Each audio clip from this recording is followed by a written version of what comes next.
The Galaxy Z Fold 6 is not a phone made for the masses, as is evident by its $2,000 asking price. It's the ultimate power user phone for people who use their phone a lot and for a variety of tasks. At least that's what Samsung wants you to think. But is it actually true? Or is the Z Fold 6 not even the best power user option in Samsung's own smartphone line? Well, my friends, that is what we are here to find out. I have had my SIM card in the Galaxy Z Fold 6 and have been using it as my daily use device for the past 4 months. For the 5 months prior to that, my SIM was in the Galaxy S24 Ultra. So I have a pretty good idea of what both of these phones bring to the table, and I ask my phones to do a lot. I don't use dedicated cameras for creating these videos, I use my phones. In fact, I'm recording the footage you're watching right now with the S24 Ultra. And in addition to using my phone for all of the normal stuff you would expect, like texting, calling, navigation, and the occasional doom scrolling session, I also use my phone for photo editing, researching, nanny camming, online gaming, productivity tasking, and occasionally video editing. Like I said, it's a lot. I'll say. And while there are certainly some advantages for a user like me using the Z Fold 6, there are also definitely some trade-offs. But let's start with the good and what is by far this phone's biggest advantage over its non-folding counterparts: multitasking. On a normal non-folding phone, multitasking is simply not fun. For example, on an iPhone, trying to use more than one app at once usually requires a lot of swiping and tapping, since there is no real way to have 2 apps open on the screen at the same time. On the S24 Ultra, you can take advantage of split-screen multitasking, but the lack of screen real estate makes this a pretty painful experience, especially if you need to use the keyboard. But on the Z Fold 6, you can simply pull up a second app from the taskbar on the bottom of the screen. Or even better, you just 2-finger swipe from the side of the screen and choose the other app you want to open. So if you are texting back and forth with your buddy and you want to look at movie times or check your availability for a concert outing, the Fold 6 makes this easy. It's actually really slick. You can even pull up more apps, up to 5 in total. I personally never had much reason to do this, but it's there if you want it. And while I think multitasking is the Z Fold 6's biggest advantage over traditional phones,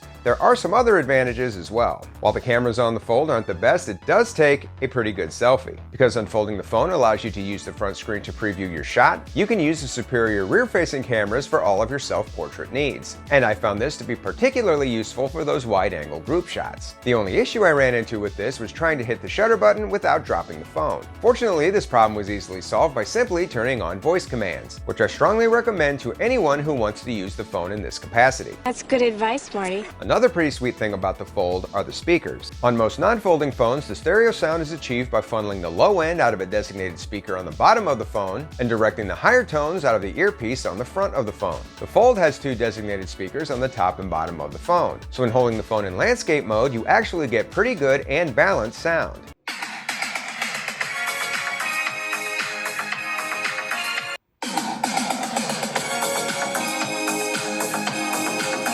The Fold is also ideal for completing certain specific tasks. For example, the extra screen real estate is always welcome when I have to work with a spreadsheet or when I have to edit videos or thumbnails for the channel on the go. And while I personally haven't used it, I could see the dual screens being very useful using the Galaxy AI interpreter feature. So the Z Fold 6 does indeed have some advantages over its slab phone counterparts. However, predictably, there are also some pretty big trade-offs. And in my opinion, the single biggest trade-off are the cameras. Now, the camera situation on the Fold 6 isn't all bad. In good lighting at normal distances, it can usually do the job just fine. And as mentioned earlier, it can be great for selfies. But the camera sensors and the overall output just aren't as good as what you will find on most flagship phones like the S24 Ultra. And that is because it's using the sensors from the base and plus models of the S24 instead of the Ultra. So you are getting the camera array of an $800 phone on a $2,000 phone, which means you aren't only getting lower quality sensors, you are also not getting the Ultra's 5x telephoto lens or a laser autofocus sensor, making the Fold's cameras solid but not top level. The next biggest concession you will have on this phone or any other folding phone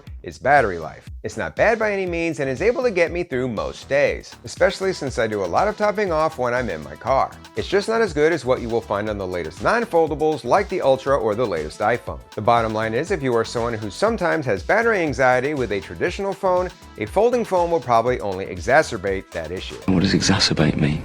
It means, to make things worse. Right.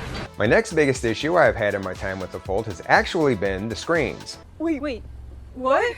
The outer screen is wider than it was on previous versions of the Fold, but it is still too narrow to type on comfortably. And the inner screen is highly reflective, which can make it hard to use outside on sunny days and can really draw attention to the crease, which I do still sometimes notice, especially with darker backgrounds. The boxy aspect ratio means certain apps don't play nice with it or take advantage of the extra real estate. This is especially true when consuming media. It means you really don't gain much extra viewable space. And one more issue with the outer screen is that the S Pen doesn't work on it, which is dumb.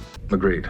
The phone is IP48 rated, and while that means you can fully submerge it, which is impressive, it only has protection against debris 1mm or larger. So sand or crud getting into the hinge can still be an issue. Unfolding the phone one-handed is basically impossible, so you will need to have two hands free to access the inner screen. And finally, there's the issue of performance. And like so many other things with this phone, it isn't bad, it just lags behind premium traditional flagships, both in benchmarks and in day-to-day use. Despite running the same chipset, apps on the Fold 6 simply don't load as fast as on the Ultra, and the Fold simply feels a little less smooth in day-to-day use. I'm guessing this is a thermals issue since there simply isn't enough room to dissipate heat in a folding phone. Now, it's not a huge deal, and most of the time the Fold performs just fine, but it's definitely a difference I have noticed. And before wrapping up, there are a couple of other things I feel like need to be mentioned that don't really qualify as a pro or a con. Just stuff that falls into a more stuff you should probably know category.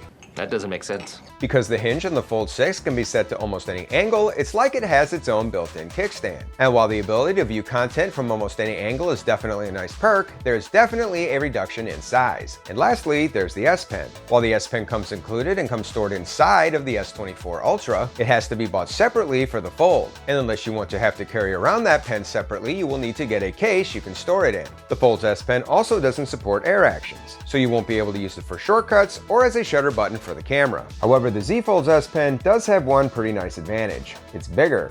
A lot bigger, which means it's easier to actually hold and write with, especially for longer periods of time. And since I am a heavy S Pen user and I hardly ever use air actions, I actually prefer the Z Fold's pen. I just wish I didn't have to pay extra for it. That's fair. So after looking at all the evidence, is the Galaxy Z Fold 6 the ultimate power user phone? For some people, probably. For most people, probably not. You kind of saw that coming though, right? It has been an absolute privilege and delight for me to be able to use both of Samsung's latest flagship offerings for the past 9 months. But if I could only keep one, it would be the Ultra. The superior cameras and durability combined with a less reflective screen on the Ultra simply make it the superior phone for this power-using content creator. That isn't to say the Fold won't be the better device for a certain split-screening, selfie-taking audience, but I do think that audience is rather small, especially considering the Fold's considerably more expensive price tag. Well, that's all the information I have for one day. If you've dabbled in the folding phone life, please feel free to share your experiences down in the comments. That way we can all continue to learn from each other and make more informed buying decisions. As always, I hope you found this video useful. Thank you for watching, and until next time, this is Rando Tech Info, signing out.